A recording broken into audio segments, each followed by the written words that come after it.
So today I'm gonna show you the 3 lenses that I always carry with me whenever I go out for photoshoot. So one very important tip is to invest some money on a waterproof bag. I can put the link down below. This one is an amazing one. I tried it in London, that rains all the time like crazy. So let's get to the lenses. This is the 24mm from Canon, the 50mm 1.4 and Sigma 105mm. I will show you photos from all of them very soon. So why I call this my Holy Trinity of lenses is that if you carry these lenses with you, you can shoot whatever you want to shoot. You have from a wide lens to a nearly telephoto, not exactly telephoto, but anyways. What these lenses have in common is that all of them are prime lenses, and I trust prime lenses because if you check the insides of a zoom in and zoom out lens, in comparison with a prime lens, you will see the complexity of the glass inside. On the zoom in and zoom out lens, you have a lot more of moving elements, especially if you need a shallow depth of field with a lot of bokeh, the blurriness that you get on the background. A good zoom lens is gonna be more expensive than your camera itself, you know? I will start with my favorite lens, that is the 50mm from Canon with f1.4. I will show you here. It's a very good solid build. It's way more expensive than the f1.8, especially for photography. It has a way better bokeh, and I think the glasses inside are crazy good, you know?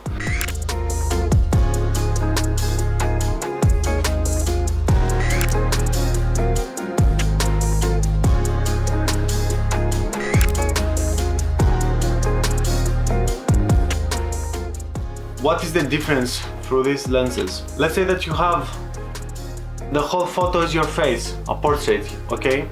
If you take the wide lens, you will have the face and it will have a lot of depth like that. For instance, the space from your nose to your ears, it's gonna be big. Or from the tip of your nose to the base of your nose, it's gonna be kinda exaggerated. And you will have this effect from the face, okay? This is not flattering for a portrait. The best focal lengths for portraits, it's from 50 to 100 and something. This is where you have to start and where you have to end, and you don't take portraits after 110 or before 50mm. Before 50mm, we say that you get this thing and it's not flattering at all.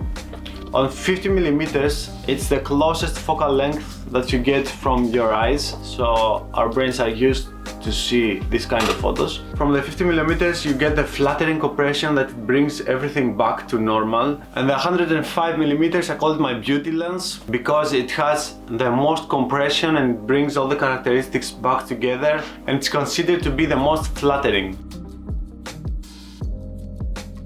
So you can see here on the photos on my face all the things we talked about. Another very important thing, aside of the compression of the characteristics of the face, that you have to notice is the background, guys. Using a very wide lens like the 24mm, you show a lot, but a lot of background. Using the 105mm, like it's close to a telephoto lens that it's actually zoomed in and it has a lot of compression. Because it brings all the background closer, it actually hides the background. It's like this is your cropped area, okay? And this is the background.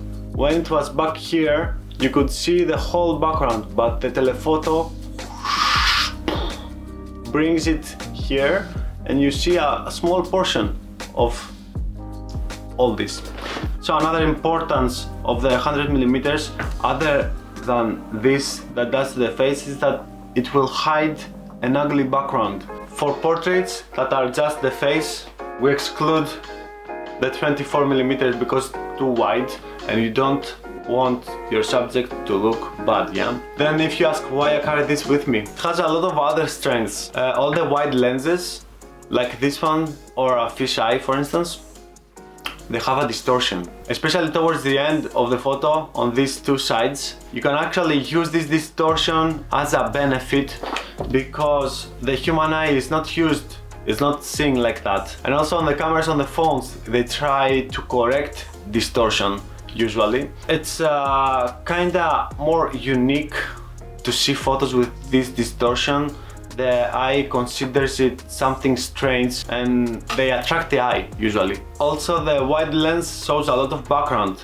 If you have an interesting or important background, you have to use a wide lens in order to show your subject and include a lot of the background from it. A very nice trick is if you have a whole body shot, you can use the distortion to exaggerate the legs and make them look longer.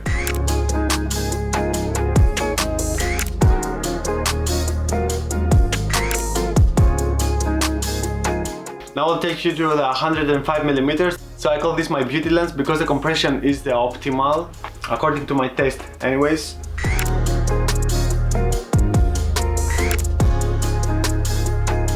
But it's not the easiest lens to use. First of all, it's huge, it's heavy, and also you have to maintain a big distance from your subject. So it makes it more difficult for me to communicate with my model because I have to yell louder because I'm further away, and you lose kinda this communication. Like if I'm closer using the 50mm, I'm way closer to get the same shot. Of course it will not have this compression, to have the 50mm compression, that it's a bit lighter, but I will be closer to my subject. I will not have to yell in order for her or him to listen to me. The 50mm is easier to use because this one, when you are super zoomed, you have to have a very steady hand because the smaller movement is magnified by 100 times, let's say, and if you move like the tiny movements, even from breathing,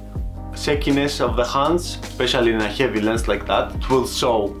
So if you are a beginner, you should totally start with 50mm. If this is out of your budget, you can go to 1.8. That it's a very cheap entry-level lens, but you can do wonders. I know a lot of photographers that use the 1.8 as their main lens, and they have a super expensive body. So if they can do it, you can do it too. There are no excuses.